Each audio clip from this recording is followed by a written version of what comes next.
السلام عليكم ورحمة الله وبركاته. ازيكم متابعين يا حلوين؟ النهاردة هنعمل مع بعض كبدة اسكندراني. معانا الكبدة عاملينها شرايح اهي رفيعة، لازم تبقى رفيعة كده. ومعانا كمون وكزبرة وملح بس، وادي التوم وفلفل حار، ومعانا ليمون، ومعانا خل. يلا بينا. هنا بقى هنبتدي نحضر. هنحط ايه؟ هنحط ادي التوم بتاعنا والفلفل، هنحط عليه الملح والكمون والكزبره، ونحط كمان معاه الليمون. دي الدقه بتاعته.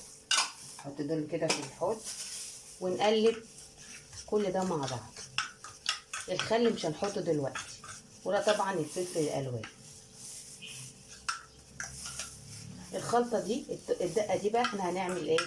هنحطها كلها على ايه؟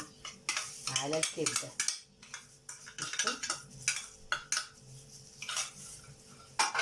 كلها بصوا، لازم الكبده كلها تبقى كلها التتبيله بتاعتنا. الليمون ده حلو قوي للكبده، ولا فيها زفاره ولا اي حاجه، والكبده اصلا ما بتتغسلش. بصوا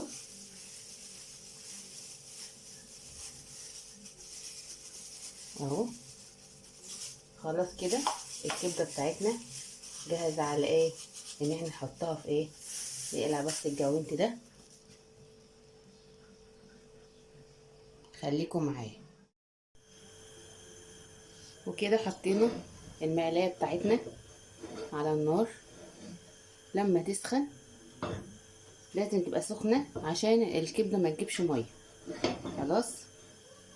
ولازم تكون المقلايه بتاعتنا تكون واسعه، ما تحطش كميه الكبده كبيره على مقلايه صغيره، حاجه مناسبه يعني. خلاص. هي لسه شويه يعني، لسه ما سخنتش قوي، مستنيين لما تسخن قوي.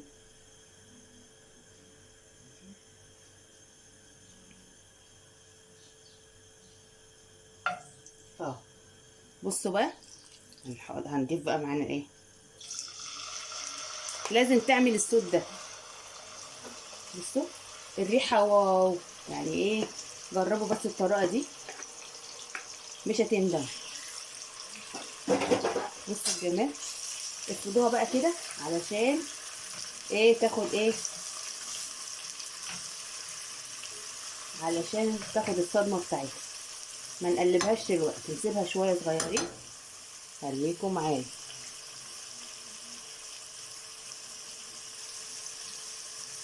كده بقى نقلب كده. بصوا بدأت تعمل ازاي، بدأت تاخد الريحة. وطبعا احنا مش هنحط الخل لما بس كله تاخد لون، كله تاخد لون واحد. هي مبتاخدش وقت على النار. انت لو سبتيها اصلا وقت كتير على النار هتشد معاك كده وتبقى زي الاستك.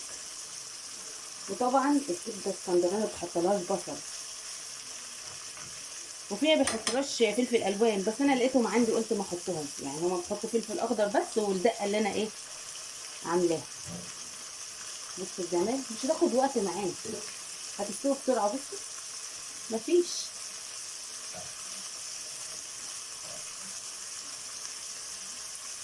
نقلب فيها كده. كده بقى حان موعد ان احنا نحط الخل.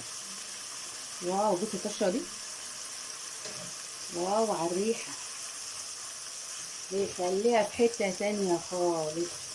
بصوا كده حطينا الخل بتاعنا.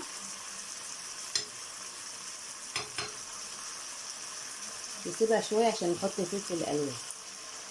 كده بقى نحط فلفل الالوان بتاعنا، لان الكبده ما بتاخدش وقت على النار.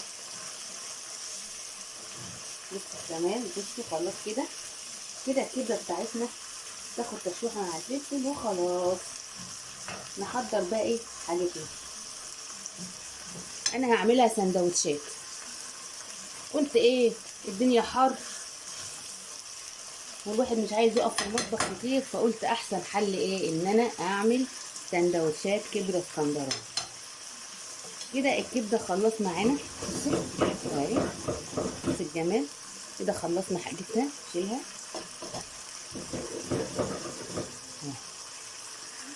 كده. الكبده بتاعتنا خلصت. خليكم معايا.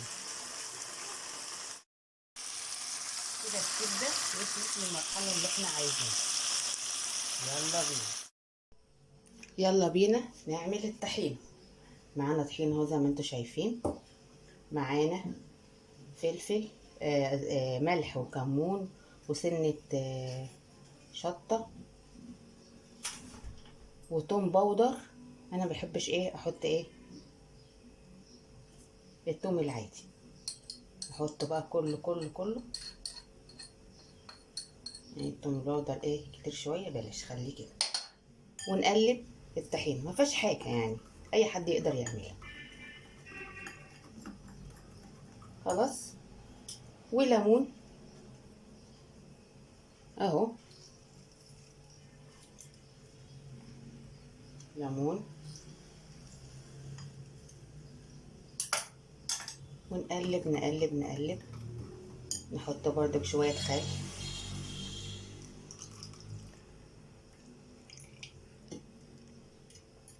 ونقلب برضو.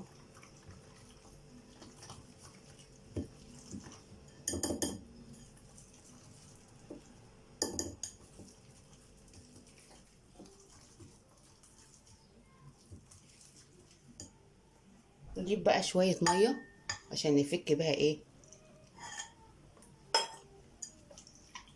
لو عندكم زبادي ممكن تحطوها مكان المية، يعني كله ماشي. انا بحب ايه بالمضرب، بيسهل عليا ايه الطحين. بصوا. وبالثوم البودر، الثوم التاني كده تحس هو بيجي تحت اللسان، ده سهل في نفس الوقت، بيدي نفس الطعم ونفس ايه اللي احنا عايزينه. بصوا ما خدتش وقت. اهي اهي، بصوا الجمال. بصوا ما خدتش وقت معانا ازاي اهو. اهي، وخلصت الطحينه بتاعتنا اهو، عشان نعمل احسن ايه، احلى سندوتشات جبنه اسكندراني. يلا خليكم معايا. وكده خلصنا سندوتشات الكبده. نحط عليها بقى الطحينه بتاعتنا. بصوا زي ما انتوا عايزين، كتروا بقى. بصوا بصوا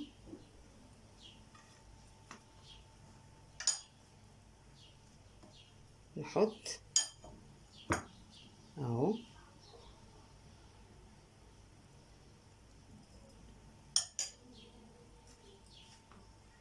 وعملنا سندوتشات واحنا قاعدين في البيت، وشوية بطاطس مقلية ومخلل، حكاية. بصوا الجمال. يلا اكمل بقى الطحينة وارجع. وخلصنا السندوتشات. بصوا ما شاء الله عمل قد ايه. شوفوا بقى تجيبوا كام سندوتش من بره وانتوا عاملينه بنظافة ومعاه مخلل. وفضل معايا عيش، عملت بطاطس وعليها طحينة. بصوا الجمال. يلا قوموا في الحر ده اعملوا سندوتشات خفيفة ولذيذة. لو عجبكم الفيديو ما تنسوش تعملوا لايك والاشتراك، وكفاية عليا انكم متابعيني.